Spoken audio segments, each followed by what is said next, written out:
Good morning dear student, welcome to my YouTube channel Gyanoday Bharti. आज हम लोग जो टॉपिक देखेंगे वो ऑटोमोबाइल इंजीनियरिंग का ब्रेक चैप्टर का टॉपिक है। इसमें हम लोग student comparison between disc brake and drum brake देखेंगे। ओके, तो सबसे पहले मैं चाहूँगा कि आप डिस्क ब्रेक का और ड्रम ब्रेक का फिगर को थोड़ा एनालाइज करें, उसके बाद हम लोग जो है ये डिफरेंस सही तरीके से समझ पाएंगे।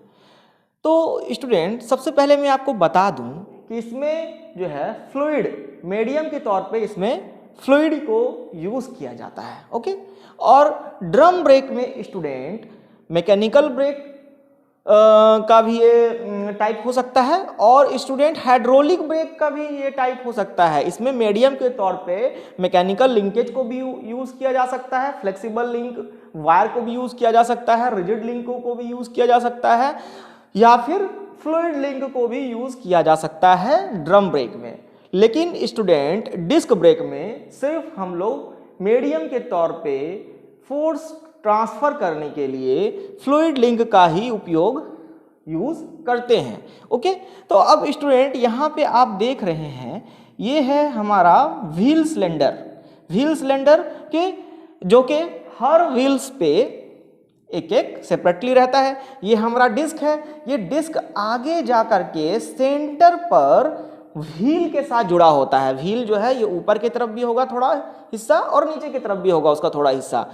ये डिस्क जो है व्हील के जस्ट सेंटर पे जुड़ा रहता है। यहाँ पे मैंने व्हील नहीं बनाया है स्टूडेंट क्योंकि फिगर जो है थोड़ा और ज़्यादा बड़ा हो जाता है। यहाँ पे मैंने डिस्क तक ही बनाया है।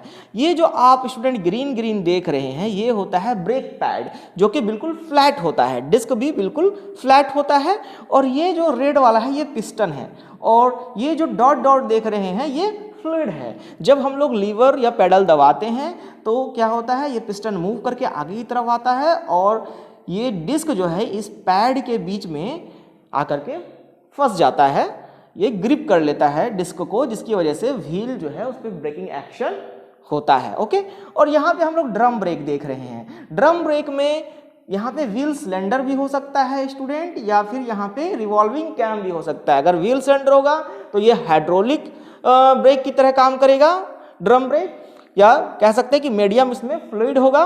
और अगर यहाँ पे कैम होगा तो मैकेनिकल लिंकेज जो है मीडियम होगा पावर ट्रांसफर फोर्स ट्रांसफर करने के लिए। ओके, तो स्टूडेंट ये ड्रम जो है ये व्हील का ये भी सेंटर होता है, लेकिन इसमें और इसमें एक सबसे बड़े डिफरेंस जो आप देख रहे होंगे कि ब्रेकिंग एक्शन जो है वो एयर में हो रहा है। इसमें पूरा का पूरा डिस्क जो है वो बाहर है, लेकिन ये ड्रम के अंदर जितनी भी कंपोनेंट्स हैं ये पूरे के पूरे ड्रम जो है एक सिलेंड्रिकल बॉक्स टाइप का होता है।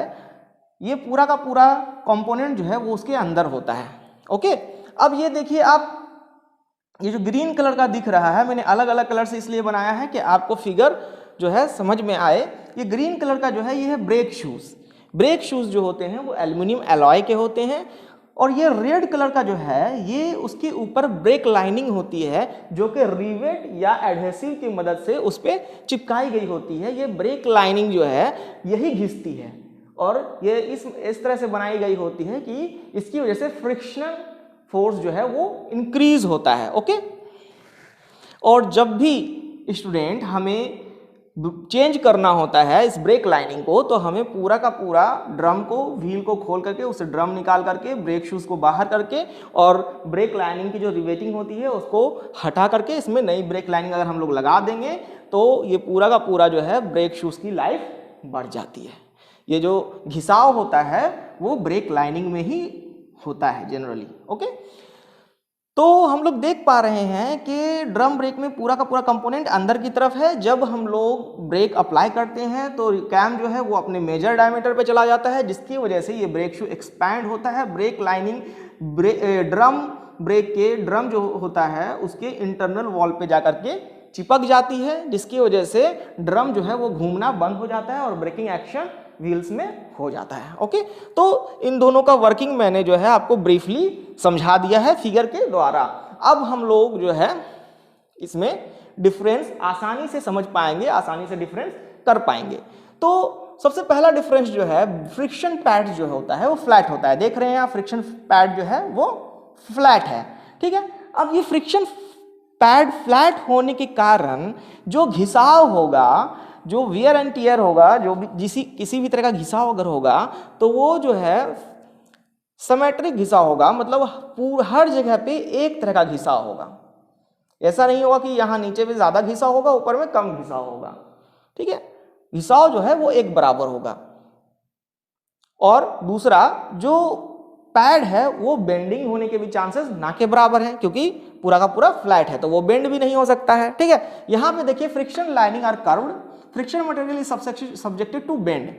और दूसरा घिसाव जो होगा, ये देखिए ये जो है कर्व है ना, तो यहाँ पे अगर ये जो व्हील है या ड्रम जो है वो अगर इस डायरेक्शन में घूम रहा है स्टूडेंट, तो यहाँ पे ज्यादा घिसाव होगा और यहाँ पे ज्यादा घिसाव होगा।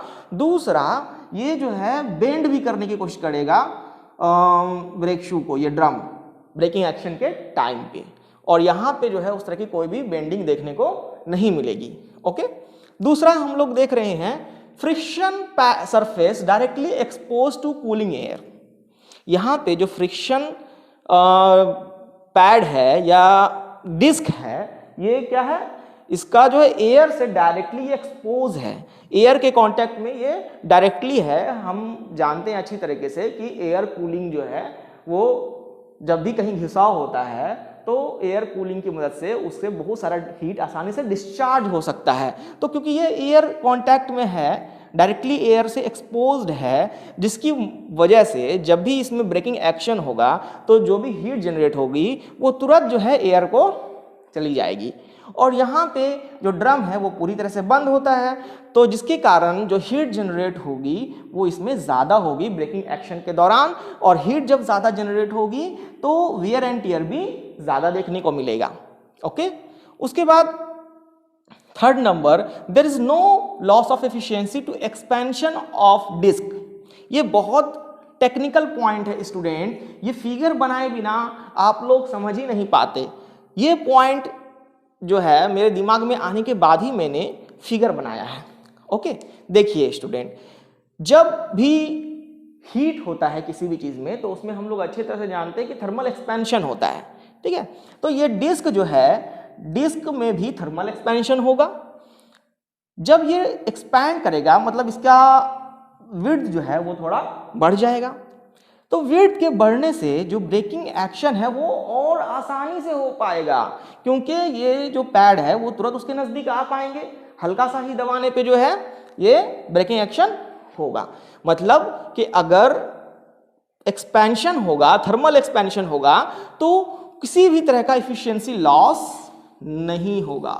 लेकिन स्टूडेंट, जब यहाँ पे ड्रम है, ड्रम में थर्मल एक्सपेंशन होगा तो ड्रम का साइज कुछ बड़ा हो सकता है, वो बहुत ही कम होता है, एकदम नेग्लिजिबल के बराबर होता है, लेकिन फिर भी इसे कंसीडर किया जाता है। तो ये जो ड्रम में थर्मल एक्सपेंशन होगा ये बड़ा हो जाएगा। अब क्या है कि ब्रेकिंग एक्शन के लिए इस ब्रेक शूज को ज्यादा एक्सपैंड होना पड़ेगा, ज्यादा जो है हमें ब्रेकिंग एक्शन के लिए ज्यादा लीवर दबाना होगा, तभी जाकर के जो है ये इतना एक्सपैंड हो पाएगा कि ये जो ब्रेक लाइनिंग है उसको इंटरनल वॉल पे जाकर के ड्रम के चिपक जाए। तो जैसे ही एक्सपेंशन होगा इसमें तो लॉस ऑफ एफिशिएंसी हमें देखने को मिलेगी, loss of efficiency due to expansion of drum. Okay, उसके बाद फिर से हम लोग फिगर में आते हैं और ये वाला पॉइंट देखते हैं। It is very easy to replace the friction pad. हम लोग देख पा रहे हैं यह दोनों ही फ्रिक्शन पैड जो है बाहर की तरफ है, इसको रिप्लेस करना बहुत आसान है। यहाँ पे जो है हम लोग क्लिप के द्वारा जो है इसे लगा के रखते हैं, ये हटाया जा सकता है आसानी से और इसे रिप्लेस आसानी से किया जा सकता है। वहीं हम लोग अगर ब्रेक शूज को या ब्रेक लाइनिंग को देखते हैं तो पूरा का पूरा पहले व्हील खोलना पड़ेगा, फिर हमें ड्रम जो है उसको खोलना पड़ता है, अंदर से कंपोनेंट बाहर लाने पड़ते हैं, निकालने पड़ते हैं। उसके बाद ब्रेक शूज को अलग करने के बाद ब्रेक शूज को चेंज भी नहीं किया जाता है, चेंज किया जाता है ज़्यादातर मामलों में ब्रेक लाइनिंग को। तो ब्रेक लाइनिंग को चेंज करने के लिए मैंने पहले ही बताया था, ब्रेक लाइनिंग जो है रिवेटिंग के द्वारा ब्रेक शूज के साथ फिक्स होती है, तो उस रिवेटिंग को हटाना पड़ेगा और उसके बाद ब्रेक लाइनिंग को लगाने के बाद रिवेटिंग करनी होगी और रिवेटिंग एक टाइम टेकन प्रोसेस है और थोड़ा मेहनत वाला भी काम है। उसके बाद फिर इस पूरे को पैक करना होगा दोबारा से। तो इसमें जो रिप्लेसमेंट होगा, the brake lining have to be either riveted or fixed with adhesive to brake shoes, है ना। तो ये जो चेंज करना होगा ये थोड़ा सा ज़्यादा लॉन्ग प्रोसेस है। ओके, और फिफ्थ वन जो पॉइंट है वो है इनिशियल कॉस्ट हाई, क्योंकि स्टूडेंट इफिशियंसी जो है वो डिस्क ब्रेक की काफ़ी अच्छी होती है। उसके बाद वेयर एंड टियर भी जो है साइमेट्रिक होता है। उसके बाद रिप्लेसमेंट, जो पैड को रिप्लेस करना है वो भी थोड़ा आसान होता है। और सबसे बड़ी बात, ऑटोमोबाइल के फील्ड में स्टूडेंट मार्केटिंग एक बहुत बड़ा फैक्टर होता है। मार्केटिंग और लुक और क्या चीज़ जो है हमारे चलन में है। तो अभी जो डिस्क ब्रेक है वो मार्केटिंग पर्पस से अभी बहुत ज़्यादा डिमांड में है। तो ये धीरे धीरे हर गाड़ियों को जो है डिस्क ब्रेक ने रिप्लेस कर दिया है ड्रम ब्रेक को हटा करके। तो हम लोग ज़्यादातर गाड़ियों में जो है डिस्क ब्रेक देखते हैं।